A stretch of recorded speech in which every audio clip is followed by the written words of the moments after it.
Baik, bismillahirrahmanirrahim. Assalamualaikum warahmatullahi wabarakatuh.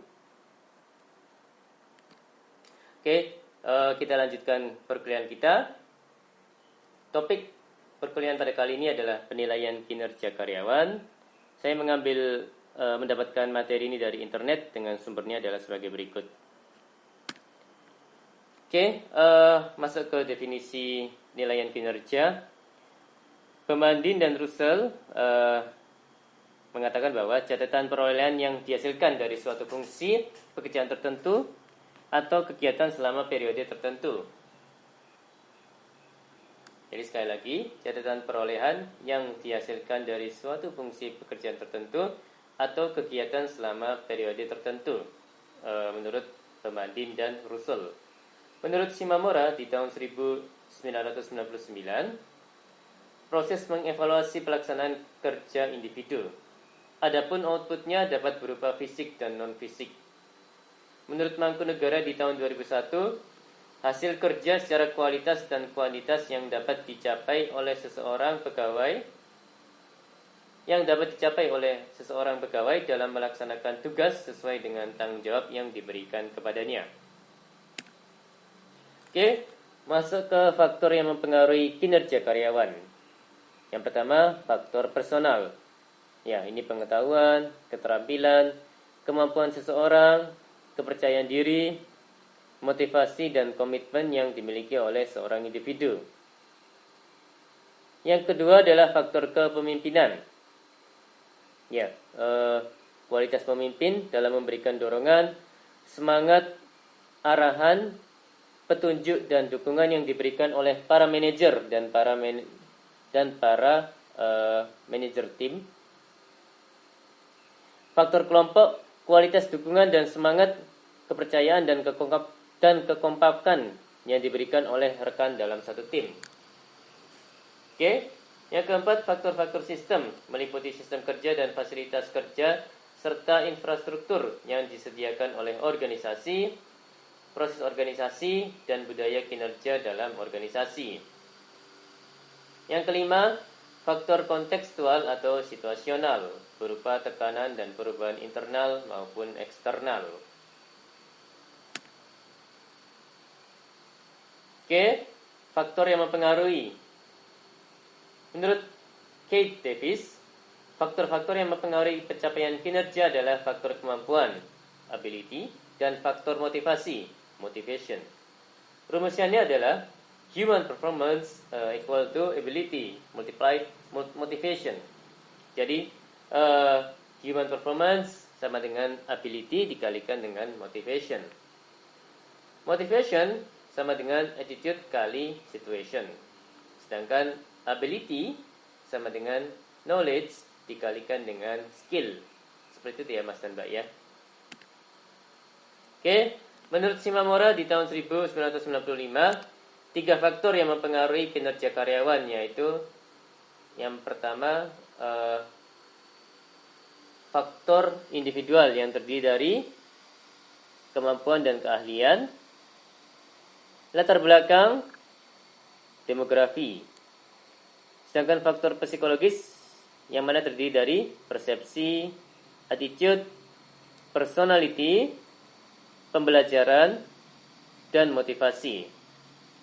Sedangkan faktor organisasi yang terdiri dari sumber daya, kepemimpinan, penghargaan, dan struktur. Oke, ini yang di bawah ada job design ya Mas dan Mbak ya. Oke, menurut Temple di tahun 1992, faktor-faktor kinerja terdiri dari faktor internal dan faktor eksternal. Faktor internal, disposisional, yaitu faktor yang dihubungkan dengan sifat-sifat seseorang. Faktor eksternal yaitu faktor-faktor yang mempengaruhi kinerja seseorang yang berasal dari lingkungan, seperti perilaku, sikap, dan tindakan-tindakan rekan kerja, bawahan atau pimpinan, fasilitas kerja, dan iklim organisasi. Oke, menurut Gibson di tahun 1997, bahwa faktor perilaku individu dapat mempengaruhi kinerja Sedangkan yang mempengaruhi perilaku individu meliputi faktor fisiologis, psikologis, dan lingkungan.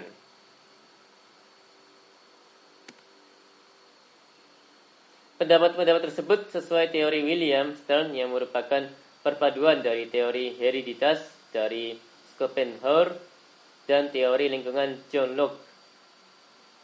Schopenhauer dalam teori hereditasnya, hanya faktor individu yang sangat menentukan seseorang individu mampu berprestasi atau tidak. Sedangkan menurut John Locke, hanya faktor lingkungan yang sangat menentukan seorang individu mampu berprestasi atau tidak. Oke, poin terkait dengan faktor yang mempengaruhi kinerja karyawan, ya ada individu, ada organisasi, ada psikologis ya Mas dan Mbak ya. Untuk individu ada kompetensi yang mana pengetahuan dan skill, pengalaman kerja, kedisiplinan kerja, ada EQ dan SQ ya Mas dan Mbak ya. Untuk yang organisasi ada leadership, ada komitmen organisasi, ada budaya, ada penghargaan, ada struktur, ada desain kerja, ada kesempatan, ada manajemen karir, ada kompensasi, ada lingkungan kerja dan fasilitas. Untuk psikologis ada persepsi, ada perilaku, ada motivasi dan kepuasan kerja. Oke, masuk ke indikator kinerja karyawan.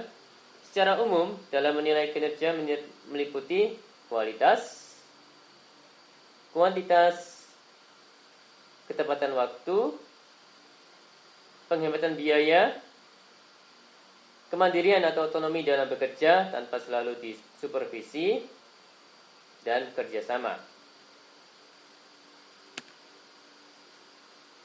Ya, Mangkunegara di tahun 2007 menggunakan 4 indikator untuk mengukur kinerja karyawan, yakni kualitas kerja, kuantitas kerja, dapat tidaknya diandalkan, dan sikap.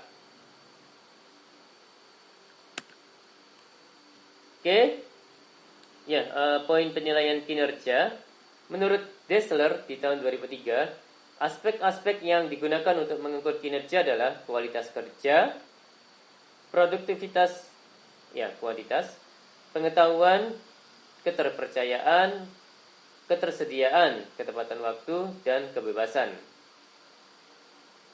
Dan menurut Mangkunegara di tahun 2007, 4 aspek untuk mengukur kinerja adalah kualitas kerja, kuantitas kerja, dapat tidaknya diandalkan, dan sikap. Oke, kalau menurut slide ini ada 3 alasan untuk menilai kinerja. Yang pertama adalah memberikan informasi tentang dapat dilakukannya promosi dan penetapan gaji. Yang kedua, memberi satu peluang bagi seseorang dan bawahannya untuk meninjau perilaku yang berhubungan dengan kerja bawahan. Penilaian memberikan satu peluang yang baik untuk meninjau rencana karir orang dilihat dari kekuatan dan kelemahan yang diperlihatkannya menurut Dessler di tahun 1986. Ya, di slide ini ada 5 tujuan penilaian kinerja.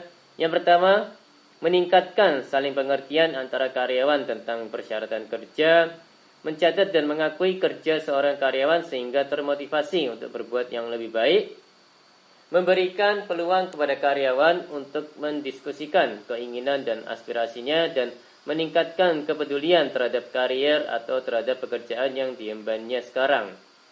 Yang keempat, mendefinisikan atau merumuskan kembali sasaran masa depan sehingga karyawan termotivasi untuk berprestasi sesuai dengan potensinya.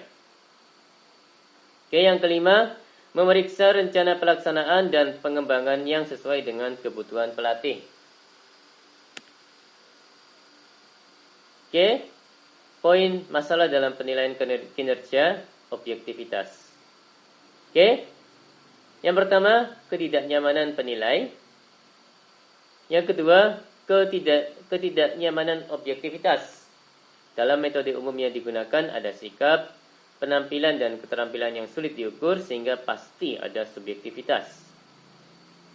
Yang ketiga, halo effect, menggeneralisir unsur positif dari salah satu aspek kepada seluruh aspek kinerja. Sedangkan Horn effect adalah menggeneralisir unsur negatif. Yang keempat, sikap kasar atau lunak. Untuk menghindari kontroversi biasanya memberi nilai tinggi atau lunak. Sedangkan yang poin 5, central tendency error, karyawan secara tidak benar dinilai mendekati rata-rata. Yang keenam, bias perilaku terakhir atau recent behavior bias. Perilaku karyawan menjadi lebih baik menjelang adanya penilaian. Ya, dilihatnya dari perilaku terakhir ya, yang terlihat.